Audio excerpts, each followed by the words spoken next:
I flew to surprise my wife on her business trip. What I heard in her hotel room changed everything. "Open the door," he whispered into his sleeve as if words could buy him courage. "Please, Leela, just a minute." A long breath, a rustle of sheets, a laugh that didn't belong in their life. The keycard slipped through the slot and fell onto the threshold like a small betrayal. He stood in the dim hallway with a bouquet that felt suddenly absurd in his hands. The carpet smelled faintly of resort soap. The city beyond the glass windows glowed like business as usual. He rang her name once, quieter than he had imagined, and then he listened while the sound of private laughter stitched itself into the night. That was all it took. Welcome back, everyone. Before we dive in, make sure you drop your thoughts and the lessons you took from this story in the comments, and don't forget to like and subscribe. The flight from Cleveland had been uneventful until the seatbelt sign dinged and he realized how practiced he was at pretending to be calm. He had rehearsed the surprise for days, folding the little rehearsed moments into his life like origami. Pick up flowers, book the rooftop table, pretend nothing extraordinary, reveal everything at the right moment. He had brought a pair of fragile earrings she had admired online, and a night thought he told himself would pull them back together in a single cinematic breath. In their kitchen, the coffee mug with a chip on the rim still carried last Sunday's initials in permanent marker. Their couch sagged on the same cushion where his knees had sunk the first time she said she loved him. He had loved her steadiness, he had loved the currency of their ordinary lives. She had loved ambition, and he had loved her for it. "Ethan," she had said before she left, pulling the scarf tight around her throat, "this trip matters. This could be the one." He believed her when she said it. He believed the busyness, the calendar blocks, the late-night emails. He believed because believing is what makes marriage possible sometimes. Landing in the city, he felt like an intruder in their story, a minor character who had decided to script his own scene. The hotel loomed like any movie set, glass, marble, polite staff with smiles practiced to the same degree as their uniforms. He checked in and gave the clerk the name without thinking of the additional detail because he did not want thought to lead to suspicion. "Is Naomi Hart registered?" he asked, smiling like a man about to be a hero. The clerk's smile thinned. "There's another guest on that reservation," she said. "A colleague, Ethan Guest, a manager, a team member." She lowered her voice as if she were about to admit something delicate. "A gentleman, checked in yesterday." The word landed in his chest like an early frost. He laughed at it initially because laughter is a reflex that buys time. There were explanations, maybe a consultant, maybe someone sharing accommodations to save the company money, maybe a client, maybe something small and explainable. He rode the elevator up to the 12th floor and his feet knew the carpet now like a man returning to a house he once lived in. Under the ceiling lights, the corridor resembled a quiet artery, paintings hung in identical frames, a little Zen fountain at the far end that made a steady, calming plink. And the door was right there. He raised his hand to knock and he heard a name in his mind like a bell that would not stop ringing. He listened instead. Her voice, closer than he had ever heard it, bright and free in a way that did not belong to the woman who kissed him goodbye that morning. A man answered, warm, low, and then, like a slow slide in a movie where the camera reveals too much at once, the sound of sheets shifting, the rustle of cloth, a breath that was not his. The bouquet of flowers in his hand suddenly weighted the world with comedy and doom at once. He felt the urgent need to smash the door, to break their private world into shards so that truth would be visible like spelled glass. Instead, his muscles cooperated with an instruction older than panic: retreat. He walked back down the hall with the kind of quiet that is not absence of sound, but absence of life. He booked another room across town, the city shaking out new angles beneath his window, and he began the slow, surgical process of turning raw shock into a plan. He did not call his sister or his neighbor or the old college buddy who would have told him to smash something. He called Ava, the woman he'd known for years who had a license that read private investigator and a number of contacts that read like a small army. He called because panic flares and then cools, and when it cools you need to gather pieces before the narrative rearranges itself without you. "Tell me everything," Ava said gently, not surprised by the tone that made his voice brittle. "I heard them," he said. "On the 12th floor door. I thought I would rip the hinges from the frame, but I didn't. I couldn't. He stopped. The sentence was too small for the whole thing. "Good," Ava said simply. "Don't confront. We document. Evidence creates options. Do you want me to start?" "Yes," he breathed. "Start." She was already typing, already a list forming. Flight numbers, check-in times, hotel names. "Room numbers are sensitive," she cautioned, but she would look into the names on the registration, the receipts, the billing. She would crawl the two people's social media. She would check the frequent flyer logs, the LinkedIn footprints, the patterns that greedy men and women with secrets leave like breadcrumbs.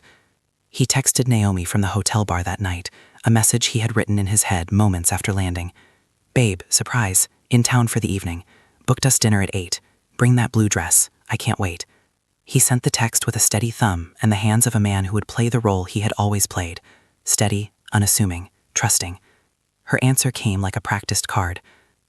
Flights, meetings, maybe a later night. Miss you, love you. He read the text over and over while Ava sent the first messages to her sources. He let curiosity and calm collide into documentation.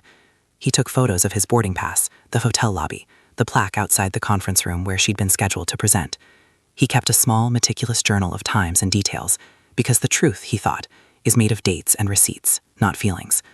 When the sun rose over the river, washing the city in an ordinary gold, he booked an afternoon flight home with the fragile dignity of someone who wants to return to a place that is both sanctuary and danger. He did not tell Naomi he knew anything. He returned with a quiet born of something that was not acceptance, but strategy.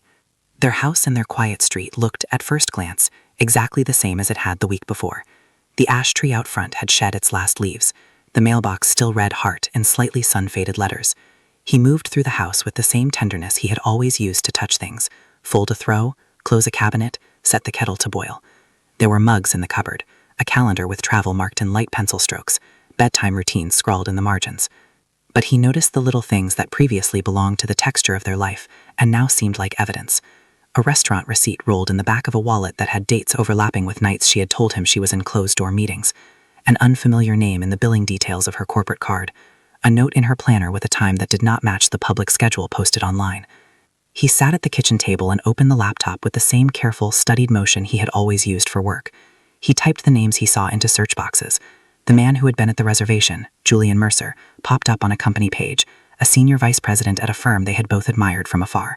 Pictures showed him in well-cut suits, arms casually around colleagues, and staged gratitude photos. His LinkedIn profile read like someone who had been trained to look modest, but knew precisely how to turn charm into influence. Ava's report came back that evening with the dry objectivity of someone who sees what others ignore. Julian had a pattern. Several names, previously quiet, now clustered like planets around a source. Transfers, relocations, a couple of women who had left Meridian Medical Solutions at times that synchronized suspiciously with his promotions. The firm's HR department had, according to off-the-record whispers, settled a number of messy departures quietly. Ava had pulled hotel receipts, corporate card usage for adjoining rooms, and texts that suggested intimacy in coded ways. Ethan's hands shook when he read it the first time, not because it was new, but because it was a reality made legal, a thing he could hold. The grief did not come as a tidal wave then, it came as an iron-thin clarity. He shut the laptop and walked to the bedroom where Naomi had left a sweater on the chair, smell faded like a memory. He could stand there and imagine explanations that did not involve betrayal. He could imagine an innocent explanation for the receipts, for the meetings, for the nights away. He could be generous. He could will it all into nothing. But he had heard laughter in the other room, a laugh that belonged to two people who were making pacts behind closed doors. That laugh had contoured itself into the fabric of his life like an extra thread pulled through the weave. No amount of imagination could remove it. That night, he called a single attorney whose card he had kept since a workshop at a civic planning conference. "I need a consultation," he told her. Her voice was efficient and kind. "Whatever this is, we will document part by part," she said. "Adultery is not the only issue here. There are corporate responsibilities, potential misuse of company resources, and if Naomi's actions are part of a larger pattern, other people will be involved. For now, be careful with your communications. Do not send anything threatening or emotional. Let us build a file." Building a file felt like erecting armor out of papers. He printed the emails Ava had collected, made photocopies of receipts, and set them like stones on the dining table. His hands moved quickly once the work had a form. The sensation added a perverse comfort. If he could arrange the evidence, the world might rearrange itself to something he could understand again. When Naomi returned that evening, she stepped through the door with the same tired smile she always wore after a flight. She smelled faintly of the city's expensive shampoo and a perfume he knew well enough to think of as her signature. She moved through the kitchen naturally, humming a TV jingle she had heard, and surprised him with a hug at the doorway. "Hey," she said, "you're home early." "Had some forms to do," he replied casually, his voice practiced to an ease he did not feel. "Thought I'd get a head start." She rubbed his back in a half-habit, and then, mid-motion, glanced at the table where receipts and printouts were stacked in his neat hand. Her face tightened subtly, practiced in the way of someone who knows how to weigh panic against explanation. "You've been busy," she said. "Everything okay?" He looked at her, at the woman who had once promised a lifetime in small, unremarkable gestures. The kettle sang. Outside, a neighbor started up his lawnmower, as if nothing in their lives had shifted. "I wanted us to talk," Ethan said slowly, "about travel, about schedules, about transparency." She smiled, small and diplomatic. "We can do that tomorrow. I'm tired, love. I have to catch up on emails. Big presentation in the morning." He did not press. He had learned in the hard, honest way that confrontation is an impulse that often consumes clarity. He let her retreat, and he took the moment of quiet to tuck the earrings into his pocket, the little object he'd bought as a bridge. He set them on the counter and watched the way the light fell across them, 2 small moons of metal. Days cast in the outer rhythm of their life. He taught his classes, graded plans, and walked the dog down the same tree-lined street that seemed oblivious to the private craters forming in his living room. Naomi continued to go to work, smiling, occasionally calling to say she'll be late or that a client had flown in unexpectedly. Emails came and went, some with pleasant substance, others with the clipped tone of corporate communication that hides exigency. Ethan continued to build the file. Ava brought more. She found a transfer in Chicago that had happened right after an ambiguous resignation that looked suspicious from a distance. She found a severance agreement cleverly worded. She found a clause that suggested the company preferred quiet departures to legal messes. The pattern was not a single mistake. It had all the hallmarks of a system: grooming, promises, relocations, hush money, the corporate calculation that a scandal costs more than a settlement. When he met with Grace, the attorney, she outlined options with the coolness of someone who has seen humans in the worst weather. "Option 1, she said, is to file now. You have documented evidence, which is helpful, and in some states, adultery may influence asset division. Option 2 is to expand our scope, to speak confidentially with other potential claimants, to see if there's an angle for workplace accountability on grounds of misuse of company resources or sexual harassment. Option 3 is to do nothing and let the marital scrap play out privately. None of these options are morally simple. I don't want to destroy her," Ethan said honestly. "I don't want to be the man who tears everything apart because he couldn't stand the hurt." Grace considered him for a moment. "You can pursue justice and still be a decent person," she said. "But understand this. Justice is not always neat. It will look messy. People will hurt. If the company has been enabling this behavior, then there are larger consequences to consider beyond our family." The decision, when it came, felt less like a choice and more like a responsibility. He thought not only of his own pain, but of what he had started to see in Ava's reports. Other women, other quietly ruined careers, families who were unaware of the building storm. The moral clarity he felt rose from a place he hadn't expected: protection. He wanted to ensure that whatever had happened in that hotel room could not be repeated by those with power who believed charm as a substitute for ethics. He began to act in ways he had not known he would. He kept his composure in public. He met with Ava confidentially. He met with Grace in her tidy office where diplomas hung like quiet promises. He requested more records through legal channels. He called a friend in accounting who could help trace any payments misapplied to expense accounts. Each action was incremental, almost surgical, and it added up like the careful stocking of bricks. In the quiet hours, when he would sit at the kitchen table and look at their photographs, the understanding of what had been true and what had been a performance hardened into a new identity. He mourned the Naomi he had thought he knew, the small, private Naomi who left notes on the fridge, who apprenticed him to mornings with bad coffee. He mourned the life they had planned. But alongside sorrow there bloomed a strange, fierce steadiness. On a Thursday morning, while the house slept and the city began its slow inhale, Ethan opened his email and wrote a message that would set into motion a winter of consequences.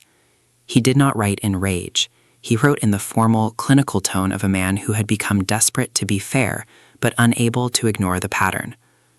To the board of Naomi's company, he wrote, "There is evidence I have gathered that suggests senior management has been using company funds to facilitate private encounters that involve employees under their influence. I have documentation that includes receipts, room registrations, and communications indicating an inappropriate relationship with a subordinate. I am prepared to provide this documentation to your general counsel under confidentiality. I offer this as a path to a serious internal review. Please advise how you wish to proceed." He paused, thumb over the send button, thinking of all the lives he might touch. He thought of the young women whose careers might hinge on a single promotion. He thought of families, of quiet Sundays, of baseball games missed by children whose fathers were too ashamed to speak. He thought of Naomi in a black dress laughing in a hotel room that was not his. His finger flicked the screen. The message left his outbox and began its slow corporate journey. He exhaled as if something heavy had been placed down. And then, almost immediately, his phone lit with a message from an unknown number. The subject line was blunt and private. "Who are you to do this?" The voice on the other end, text then voice, was thin with accusation, and before he could respond, he heard the other name. "Ethan," she wrote finally, all daylight and pleading. "Please, you can't. If you do anything, it will ruin everything. People will lose jobs, families will break. Think of Aiden. Think of the kids." Aiden. A name that belonged to someone else's life, a name that now bridged into their own. Naomi's message did not plead in the way of a guilty woman cornered. It pleaded like someone who had convinced herself of a righteous fiction and was now bargaining for its survival. "You are not hearing me," he wrote back. "I am not doing this to ruin people. I am doing this to stop harm. If this is just us, if this is a single mistake, then we can address that. If this is a pattern, then I cannot let it continue. I will not be silent." She asked to come over, to talk face to face, to resolve it in the quiet of their living room. He told her to wait. He told her to not delete anything. He told her to not erase the trail that the truth had already begun to walk on. That night, when she sat across from him on the couch with tears wet but defensive, she said, "You don't understand. You never will. He's been protective of me. He's guided my career. Without him, I wouldn't be where I am. You'd be asking me to throw everything away." Ethan listened. He could have argued about merit and promotion and self-worth. He could have recited the mismatched ledger, the texts, the receipts. But he had learned from Ava and from Grace that words can be blunted by proximity. People bend facts into something more bearable. "What I don't understand," he said slowly, "is why you thought I shouldn't know." Her hands trembled. "You would have left. You would have made it about you and not about the work. You would have told me to pick between us as if I hadn't already tried. I couldn't risk—" She stopped and let the sentence dangle like a confession not yet unhooked. He took a breath. "You did risk. You risked everything." She lowered her eyes. There was shame, yes, but also an exhaustion that had nothing to do with physical tiredness. It was the fatigue of someone who had learned how to perform multiple truths at once. "You know what's so cruel?" she said after a long silence.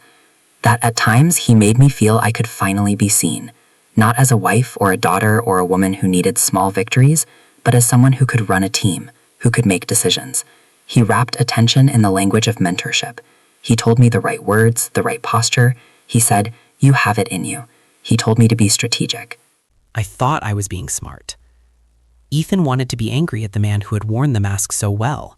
He wanted to rage at someone who had built a ladder out of promises.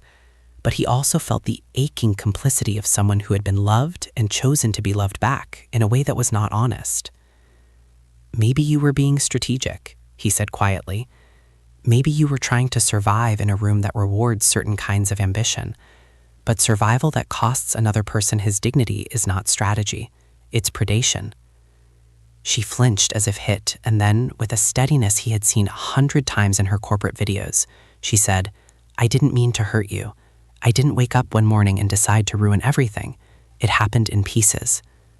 He knew now that the person he had married had been both the vulnerable one and the participant, both the victim of charm and the architect of silence.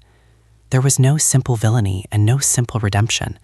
There was a messy human tangle with bank statements and receipts and a handful of private messages that would not yield to moral clarity easily. The next morning came with snow whispering on the windows and the city moving under a glass skin. He opened his email to find a response he had not expected. It was terse, formal, and a little cold. The company would open an internal inquiry. They would look into the matter. They had placed Julian on temporary leave pending the results. The words should have felt like a victory. Instead, they felt like the dull recognition that happens after a scab opens and blood shows. The media would be another world entirely. He knew this now because Grace had told him. Once the press smells a story, they hunt with a pack instinct. That could mean accountability, and it could mean spectacle. He had to be careful. He had to decide whether his pursuit was about shame or about change. Late that night, as the house settled into the same small sounds it had always had, he sat at the kitchen table with the earrings untouched in their box and a list of names in front of him. There were women whose LinkedIn profiles had gone quiet, who had been relocated, who had inexplicably left promotions on the table. There were small lives that had bent to the presence of a man with influence. He pressed his forehead against the cool table and felt the map of his body ache like someone who had moved mountains with his chest. What he had started was not a simple revenge. It was the initiation of a slow, terrible process.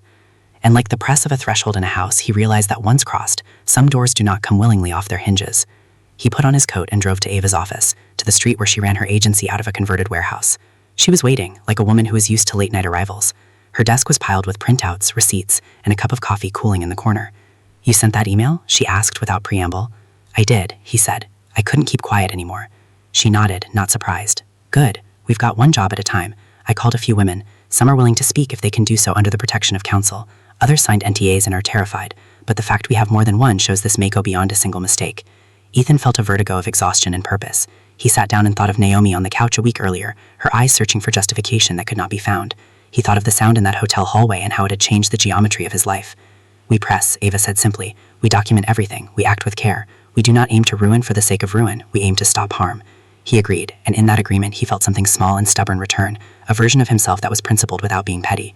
He slept poorly that night, but the sleep he did have was thin and purposeful. The story would tilt from private grief into public space now. Words would be written. People would be forced to choose sides, or to hide behind the comfortable blankness of corporate statements. The truth would not be clean. It seldom is. As dawn purled through the curtains, Ethan realized that stepping outside that hotel door months ago would have been simple adrenaline. But stepping into the moral responsibility of what comes after, of facing the system that had hidden the pattern, was the real act of courage he had been afraid to undertake. He imagined the consequences, not with relish, but with an ethical clarity that felt like a steady, painful pulse. Careers cracked open, apologies filmed in uncomfortable boardrooms, names on pages in newspapers. He imagined the small, private people who might finally be able to breathe. And beyond all of that, he imagined himself standing in his kitchen again, later, months from now, not because the world had been set back in proper order, but because he had chosen to let the life he wanted be free of the rot he had discovered. He did not imagine reconciliation just yet. He did not imagine a cure for the bruises. He imagined a life of a different texture, one where his identity was not dependent on the story of another's betrayal. There was more to do than he had anticipated. The file on the table whispered like a map. He would follow it. He would let the evidence dictate his moves. And in the pause before the next step, the house finally breathed. But before the next step could be taken, a new message came through his phone that evening like a detonator he had not expected. It was from Naomi, but the tone of the text was not the pleading or the soft defensiveness of the earlier messages. It was measured, almost clinical. "We need to talk," she wrote. "In person. Tonight." He stood in the kitchen with the phone in his hand, the city lights winking like indifferent stars, and he realized how many thresholds he'd already crossed and how many more would open before the winter ended. He put on his coat again and stepped out into a night that felt both fragile and irrevocable. The door clicked closed behind him, and the house folded its small intimacies into shadows. He did not know what awaited him across the street where she waited, but he knew the shape of the choice ahead: confession and implosion, or careful unmaking and a slow form of justice. He walked toward the car with the quiet decision that had become his new promise. He would not flinch from the truth. He would not hide it. He would not let the past continue to be currency for someone else's ambition. He drove through the wet streets, the city reflecting neon like an idea spun in glass. He pulled up where she had said she would meet him and killed the engine. The house across the way had lamplight and a silhouette waiting at the window. He breathed in and walked toward the porch with the sound of the snow like paper underfoot, and the sense that the night would, like a film, cut on his next word. He walked toward the porch with his hands in his coat pockets and the snow printing a careful rhythm behind him. The silhouette on the other side of the street stepped down and opened the front gate as if she had rehearsed the motion 1,000 times. Her breath came in small white clouds. Under the porch light, her face looked thin and honest in a way he had not seen for months. "Ethan," she said once he reached her, and the name landed in the air like both an apology and a plea. "Naomi," I answered. "You asked to meet." She waited as if she had a script and had learned which lines to skip. She looked at his hands, at the box of earrings he still kept folded in his pocket, and at the paper file that bulged under his arm like an accusation. He could have handed it to her then and there, offered the evidence like a mercy. Instead, he kept it folded against his ribs and let the night listen. "Is this where you tell me I was wrong?" she asked finally, voice low enough that the blocks of houses seemed to lean in. He studied her face the way he had studied plans laid out on drafting tables, measuring, calibrated, unwilling to be fooled by attractive lines. "I don't want to tell you anything that makes you feel worse than you already do," he said. "I want you to tell me. I want to hear the truth from you." She laughed then, a sound that had no humor. "The truth," she repeated. "You want the truth now, after staying in another man's bed and writing emails to his employers?" He flinched, not because of the attack, but because of what it hid. He had not told her everything. He had been careful. He had not accused without documentation. The weight of his restraint had changed him into someone he barely recognized. "I asked for evidence to avoid this," he said. "I asked for facts because feelings get messy. Documents don't lie. But if you want to speak first, speak." She pulled her coat tighter, as if the cold could armor her from a night that felt exposed in moral terms. "You already know most of it," she said. "You heard me. You heard us. What I don't think you know is why. You heard a sound. You didn't hear the conversations that led to it. You didn't see the lunches that began as mentorship and became a habit. You didn't see the nights where I felt small in rooms meant for men and how he made me feel big. And how did that justify sleeping with him?" he asked simply. The words left his mouth soft but sharp. "It didn't," she said immediately. "Not from the outside. Not in a moral ledger." She swallowed. "But from the inside, it felt like survival. You teach people about bridges, Ethan. Sometimes you build them because you have to get somewhere. Sometimes you walk over them and realize you have been traversing a compromise." He watched her rationalize with the same patient care a mediator uses in a courtroom. He had wanted explanation, not justification. He had wanted honesty, even if it tore him to pieces. "So it was survival," he said, "and the cost was me?" Her face changed. "I'm so sorry. I am sorry. There are things I should have said. There are lines I should have refused. But it happened over time, and by the time I understood how wrong it felt, I was tangled." "You were tangled," he echoed, "and you kept it in a private theater until it blew up a home." She put her hands up as if to show they were empty. "If I could take it back, I would. If I could rewind to the first lunch and tell the younger version of me to walk away, I would." He listened. The cold made his breath appear like small ghosts. Somewhere down the street, a dog barked and then quieted. The night had shrunk to their two outlines and the thin thread between them that was now severed. "There are other women," he said after a long beat. "Ava found things, receipts, transfers, relocations. This wasn't an accident. It was not just you and him." She looked down, and for the first time that night, she seemed to see someone else in the frame of her decisions. "I knew," she said. "I knew there had been stories. I thought they were different. I thought I was the one who knew how to navigate it, who could leave with something that was mine. Stupid, I know." "You thought you could get something without anyone losing," he said. "You thought you'd get promotion and keep the home, but choices make costs." She closed her eyes, and for a long moment nothing moved. When she spoke again, her voice was small and raw. "I didn't ask to be someone who hurt you. I don't wake up wanting to be cruel. I just lost the map." The map. He had built maps for a living. Grids and contours and flows. He had always trusted maps. Her metaphor landed like a concession that she had been lost. "Why didn't you tell me?" he asked. "At any point." "Because I was afraid," she said. "Because I thought, if I tell him, he'll step back. He'll say it's about him and not about my career. I thought if I sacrificed our marriage for honesty, I'd lose both. I couldn't see how to keep us without lying." Her confession made the air thinner. He felt an ache like a calibration gone wrong. "Naomi, you asked me to be your partner in everything. Partnership is not a ledger where one person pays with secrets so another can win. It's not mentorship if it costs another human his dignity." She nodded, tears finally breaking free. I know. But you have to understand how it felt to be in rooms where nobody made room for me." "I do," he said, "but not by becoming complicit in making other people smaller." They did not shout. There was no smash of dishes or slammed doors. The crime, if crime is the right word, had been committed in small increments, and now their lives were dismantling in small increments. The night seemed to stretch and thin out like tape pulled slow. "You could walk away," she whispered. "You could choose to leave." He had been walking away a long time, he thought. He had been building a life that could survive the absence of her. Now she offered him the choice as if it were something generous. "I am leaving in a different way," he said. "I am not walking away from the life we built. I'm walking away from the version of us that allowed this to be hidden." She blinked, as if the subtlety was sharper than any argument. "So you're choosing law over love?" she asked. "I'm choosing truth over the theater of us," he said. "If that reads as law over love, then so be it." She took a shaky breath, and then, with a courage that felt like a blade, she said, There's more. There was a plan. He talked about timing, about waiting until he secured his position. He told me to be patient, and then he promised me things that never materialized.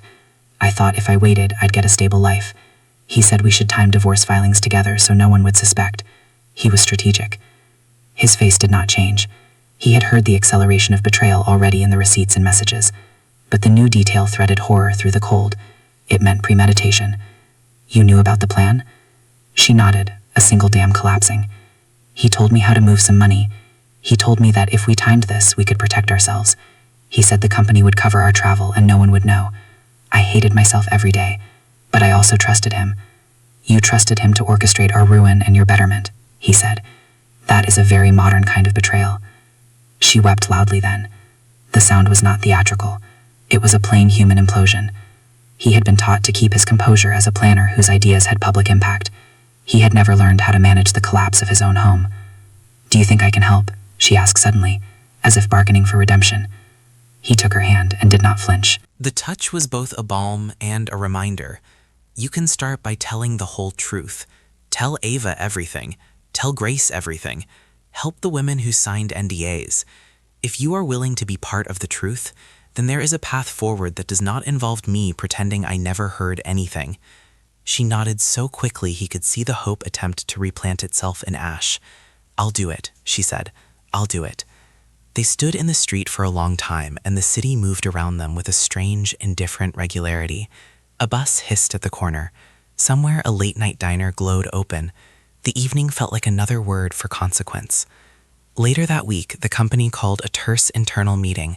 HR announced an inquiry and a temporary leave for the senior vice president. It was a statement of procedure. No admission, no apology, just the placid machinery of corporate caution. The press smelled blood. An investigative reporter with a reputation for making slow corporate scandals explode like fireworks reached out to Grace. She promised to look into the claims if there was corroboration. There was. Jennifer Brooks, who had once been a rising star and now a relocated manager, agreed to speak about the pressure she had felt to reassign instead of report misconduct. Christine Morse, another quiet name on the list, agreed to tell her story under counsel. Naomi began to cooperate. She turned over messages and flight itineraries. She sat in a conference room with a woman who would give her legal protection, and she spoke about how mentorship becomes manipulation in the hands of the unscrupulous. The first sounds of contrition were broadcast into legal spaces that prided themselves on neutrality. And yet, the mechanics of justice are slow. They do not match the tempo of private grief. Ethan watched as the board reviewed the documents he had sent. He watched as the news site drafted a careful piece that would be published once their reporters could verify expenses. He learned to hold patience like prayer. At home, he started to thin the life that had doubled as a shared story with Naomi. He began the small work of unmaking. He reassigned photographs to a box labeled memories, not to be destroyed but to be collected and archived. He rewired his morning routine to remove the small threads that had previously tethered him to her rhythm. He installed a second lock on the back door, mostly because the act of making change felt like control. Between the private dismantling and the public unraveling, there was a small, steady current of community. A friend named Marcus called and asked to take him out to the soccer field where they had played as younger men. They ran in raw exertion, and for a moment, the ache in Ethan's ribs loosened into physical tiredness. "You're doing the right thing," Marcus said as they slowed to a walk. "You're turning pain into protection." "I'm not sure I deserve the praise," Ethan replied, "but I deserve to be honest." Marcus clapped him on the shoulder like a man who had seen both defeat and moral persistence. They sat on the bleachers and watched a pickup game that felt elegantly small and human. For a few hours, the world was about soccer and cold breath and the sound of sneakers on wet turf. When he returned home that evening, the first article had gone live online. The headline was balanced and cruel in its own industry way: "Senior Executive on Leave Amid Harassment Inquiry." The piece mentioned unnamed employees and hinted at a culture of quiet settlements. It quoted a spokesperson for the company who said the firm was committed to a full and impartial investigation. Naomi read the article in the kitchen with her hands wrapped around a mug. Her shoulders trembled not with cold but with the realization that private humiliation was now a public event. She spoke in a low, disbelieving voice. "This will change everything," she said. "It will," Ethan said. "Maybe for the better. Maybe messy too, but it will change things." She stared at him as if trying to memorize the face of the man who had refused to make the first scene. "Why didn't you burn everything?" she asked. "I expected you to be loud. I expected anger. I expected the kind of humiliation that matches the crime." He considered the question carefully. He had rehearsed many endings in his head. He had imagined confrontations that would appear cinematic and satisfying. Instead, he had found patience. "I wanted evidence," he said. "I wanted to be precise. Anger is fast. Evidence has effects." "Is that the same thing?" she asked. "No," he said. "But this is more like building a bridge to prevent others from falling off the same cliff." She set the mug down and exhaled slowly. "I think you might be a better person than I am." "No," he said. "I'm a person who learned to be, and I hope we both learn." The winter tightened. Meetings were scheduled. A legal team from the company drafted careful memos. The local paper called for comment. The house felt both full and empty. Naomi went to sessions with a therapist provided by her counsel. She sat in a thin office and spoke about ambition and shame in ways that felt raw.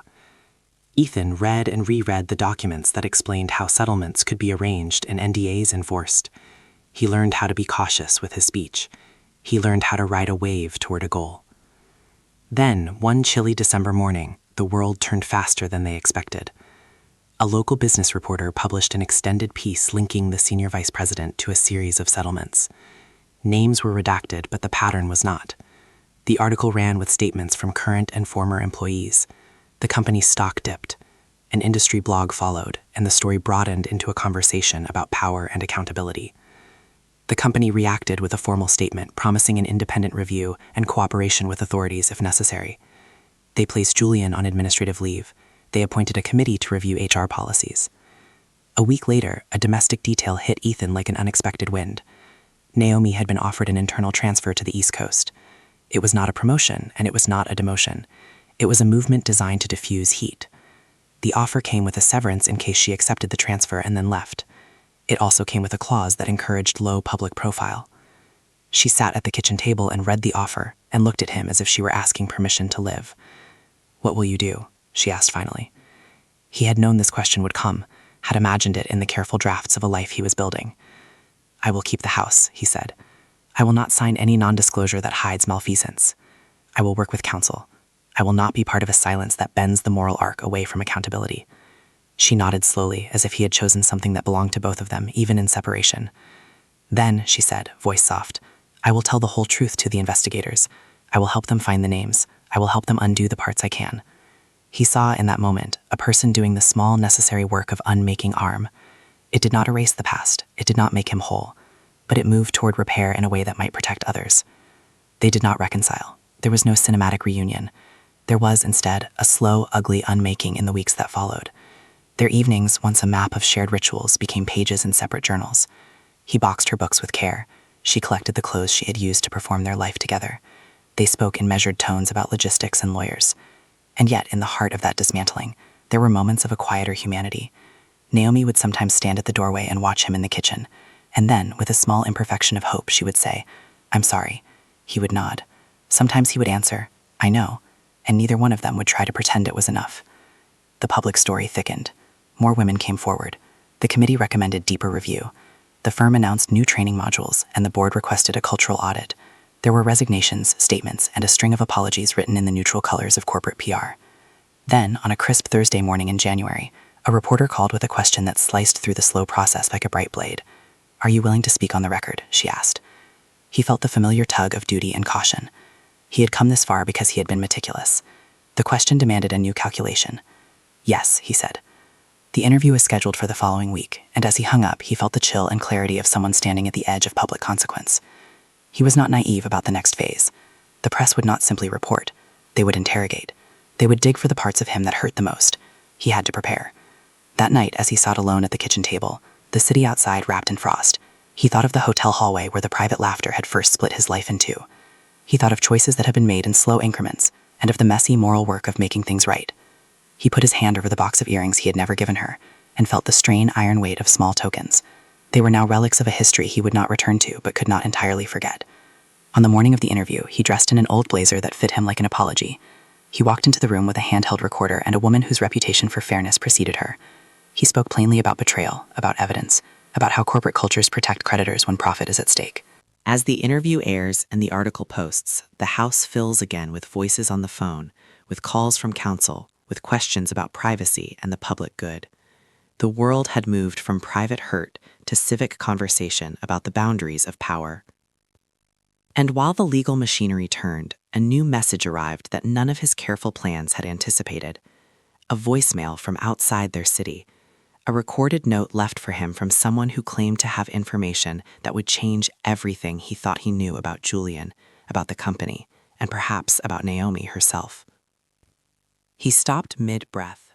The message was brief, hardly more than a whisper, but it implied a depth and a reach that made his chest tighten like a vice. Meet me at this address at noon. Come alone. Bring the file. There are things you do not yet see. He read the address twice. It was to the north, in an old industrial zone where warehouses kept secrets like moth-eaten coats. His skin crawled with unease and curiosity. He looked at the clock, the same one that had ticked through his sleep in the hotel that first night, and realized the night had not yet finished unfolding. He closed the kitchen drawer on the box of photos and inhaled slowly. Then he rose, picked up his coat, and stepped out again into the city that had become both the site of his hurt and the place where he would demand truth. The door closed behind him with a small, ordinary click. And for the second time since the winter began, he walked toward a threshold that might not open again in the same way. He walked into the warehouse with his file under his arm and the city's winter air still on his coat. The interior smelled of oil and old cardboard. Fluorescent lights hummed overhead. A folding table waited in the middle of the room like a small altar. A woman sat at the table with a coffee cup that steamed in the cold.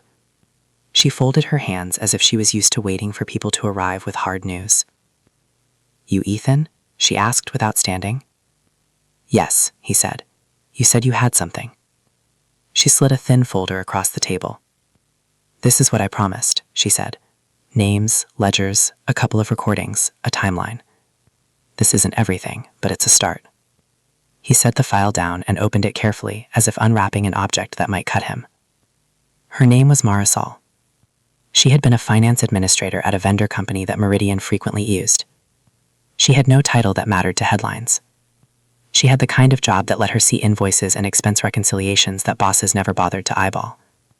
She spoke quietly and clearly, like someone who had practiced saying the truth out loud before she finally did it. "I noticed odd reimbursements months ago," she said. "Small things at first. Then multiple room charges, dinners coded under client entertainment, but billed on travel budgets that never had clients attached.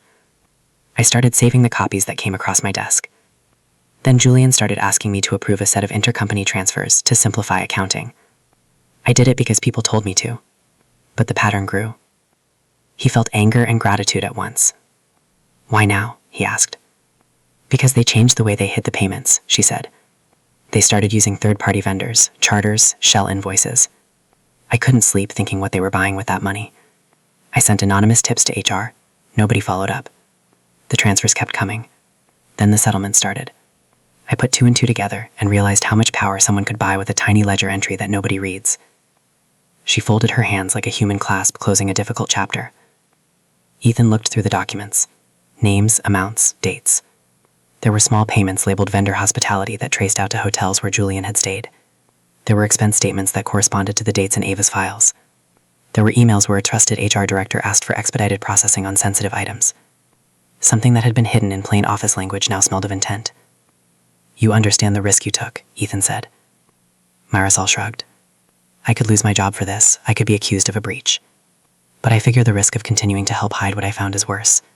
Someone has to say this aloud." They left the warehouse with a copy of the folder and a new urgency. The file went into Grace's hands and into an inbox at a respected newsroom. The story shape tightened. The next week, the local paper published a major exposé. The piece used the company's own documents to show a network of expense shifting that lined a path toward private meetings.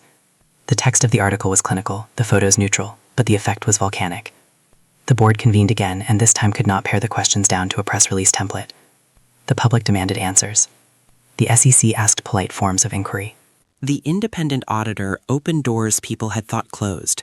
Julian was placed on unpaid leave. The reputational fallout rippled through vendor lists and partner contracts. And there were the faces. A line of women who once hesitated to name themselves now stood with counsel in sterile rooms. Jennifer Brooks spoke in person about quid pro quo pressure that had come with meetings and mentorship conversations. Christine Morse spoke about a relocation that had been framed as opportunity and then felt in truth like exile when she refused what was asked of her. Their words were not theatrical, they were plain, lined with the kinds of details that reporters and investigators could turn into the architecture of a claim. Ethan watched it unfold with the strange distance that happens when private grief becomes public policy.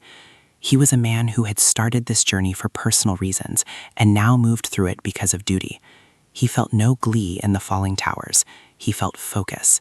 The company's response was a study in corporate defense. Lawyers drafted statements.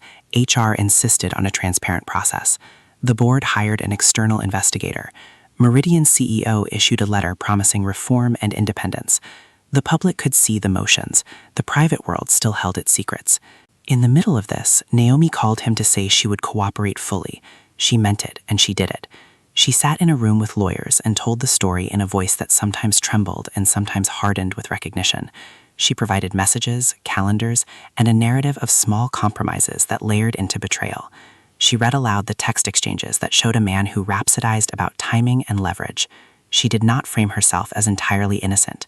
When she finished, there were long, silent moments where the legal team typed notes and processed the human arithmetic of ruin. "He will tell you he thought it was mutual," Grace said to Naomi after one session. "He will say that he believed you were a willing partner. You need to be prepared to answer those claims." Naomi's face was raw. "I was both," she said simply. "I was enticed and I was complicit." That confession was perilous. It was also honest. It made it possible, in a small way, for other women to see how power can be a seduction that complicates freedom. Julian's lawyers filed counterclaims and negotiations churned through the machine of defense. He denied criminal wrongdoing but acknowledged a lapse in judgment. He sought to keep his name from being a permanent stain. The company's stock trembled, then recovered, then trembled again. The public questions became legal meetings. Depositions were scheduled. In the middle of legal crosswinds, there was one moment of private collapse that felt like a small earthquake. Aiden, Julian's eldest, messaged Naomi directly. He was 12 and found himself in the middle of a man's choices. His voice was a child's on the screen, small and bewildered. "Is Daddy okay?" he asked. When Naomi read it aloud to Ethan in the kitchen, her hands shook. "I didn't know what to say," she whispered. It made it so real. Ethan felt compassion then that complicated his pain. He thought of his own neighbors, their own small children who once waved at his car. He thought of the ripple effect of choices. When people in power fall, it is not only they who suffer. There are children, spouses, parents, people whose small lives depend on the myths and illusions built around those in the top office. He wrote back to Aiden with careful words that a man should not teach a child to hate a parent before he is ready. He kept his voice steady. "People make mistakes," he wrote. "We will be okay." The legal battle carried on, and a different front opened up. The media wanted interviews. The reporters wanted color. They wanted to know what it felt like to be the man who had heard his life split open. Ethan had a precise principle. He would speak publicly only when it would do more good than harm. He took the interview with a steady clarity. He told the reporter that his initial intent had not been to ruin careers but to stop harm. He said quietly that the choice to act had been hard, that he had preferred quiet dignity but had resolved that silence breeds more silent victims. The piece ran. It was painful. It drew sympathy and criticism in equal measure. People debated the morality of airing marital betrayals publicly. Online commentators argued about tactics and motives. He did not react to the noise. He had learned that the only way to move a moral arc was to keep attention on the problem and off himself as a spectacle. At home, the house changed. Boxes were packed and moved. Naomi accepted the transfer and left the city with a small set of belongings, an apartment lease, and the knowledge that she would restart in a place that would see her as one identity among many, rather than as a public story. She left because she could no longer stand the proximity to the life she had broken. She left because she hoped, awkwardly, to find a life where ambition could exist without the odor of compromise. He was alone in the house that had been a shared project. He painted one afternoon the color he always thought suited him, a sameness that wore at the soul. The external world asked for statements, and the legal world demanded evidence. In the middle of it, something else turned. People inside the company began to speak up in ways they had once swallowed. An HR manager who had previously pushed back on documentation came forward with emails showing a pattern of non-response. An internal op-ed circulated among employees discussing the pressure to keep silent in the face of profit. The company's board called for a public apology and a series of reforms that were slow but palpable. There was an independent audit. There were new checks for expense approvals. There was a training module that spoke plainly about the corrosive mix of power and desire.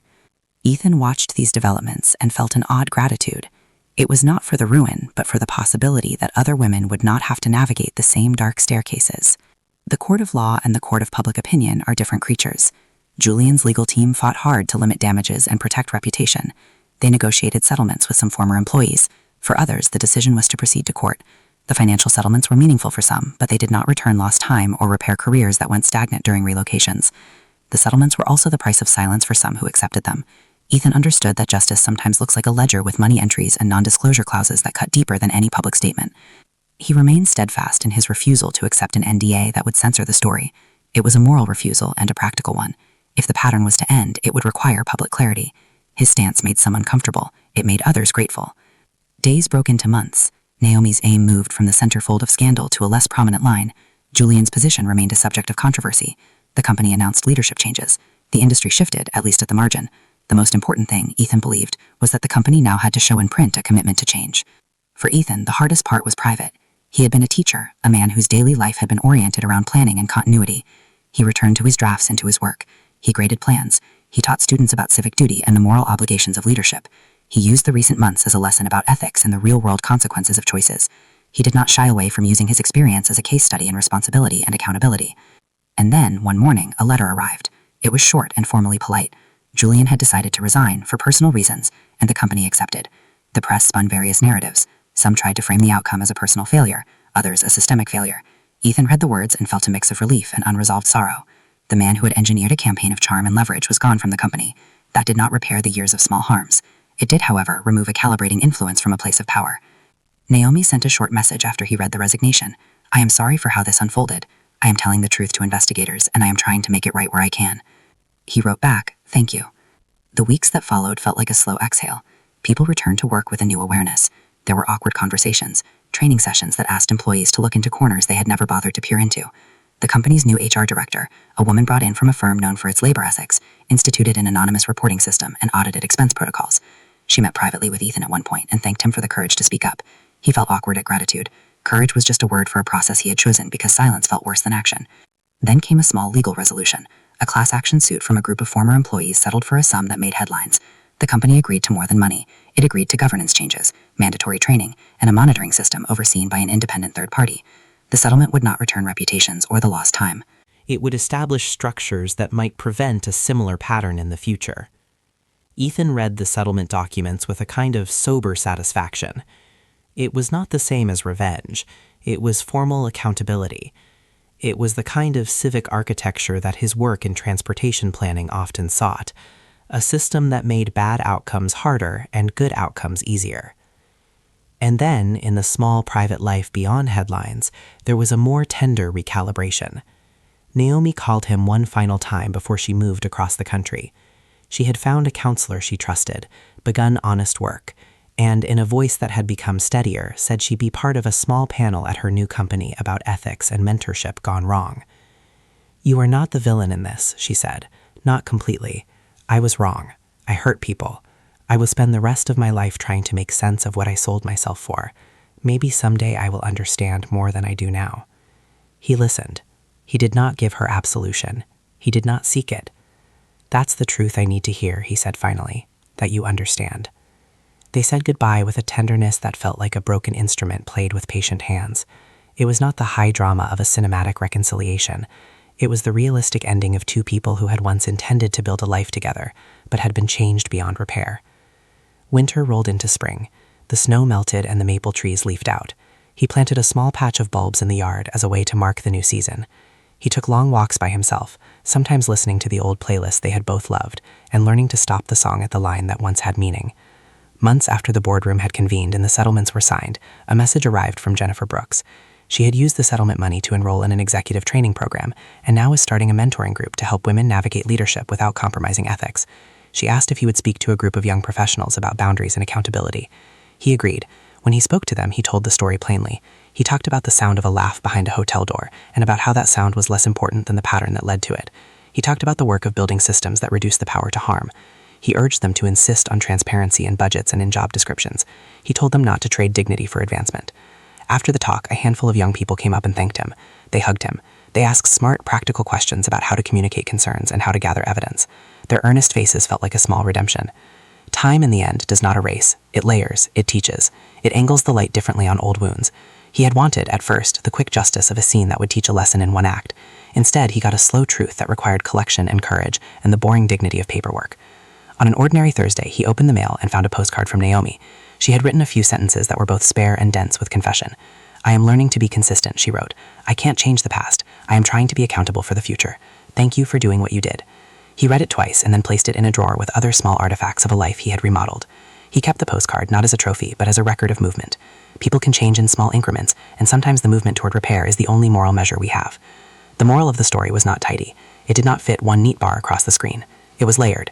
It had the elements he had learned along the way: the courage to confront wrongs, the discipline to gather truth, the humility to acknowledge one's own failings, and the willingness to bear consequences when actions have hurt others.